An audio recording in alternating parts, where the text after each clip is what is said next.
ایک شخص تھا فواد. زندگی میں ہر چیز تھی, پیسہ, گاڑی, شہرت اور گناہ بھی آسان لگتے تھے. وہ کہتا تھا جب دل چاہے گا توبہ کر لوں گا, ابھی تو پوری زندگی پری ہے. وقت گزرتا گیا, گناہ عادت بن گئے اور عبادت مشکل. ایک رات دیر سے گھر آتے ہوئے سڑک سنسان, گاڑی اچانک خراب ہو گئی, نیٹ ورک ختم, کوئی سہارا نہیں. فواد ڈر گیا. پہلی بار تنہا محسوس ہوا.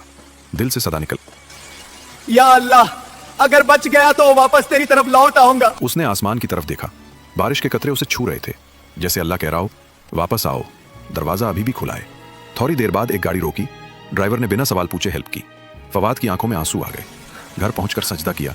یا اللہ, میں بہت دور چلا گیا تھا مگر آپ نے مجھے چوہرا نہیں. اس نے فیصلہ کر لیا, آج سے نہیں, کل سے نہیں, اسی وقت. توبہ میں دیر ہو سکتی ہے مگر دروازہ کبھی بند نہیں ہوتا. جس دن آپ پلٹ آئیں وہی دن آپ کی اصل زندگی کی شروعات ہے.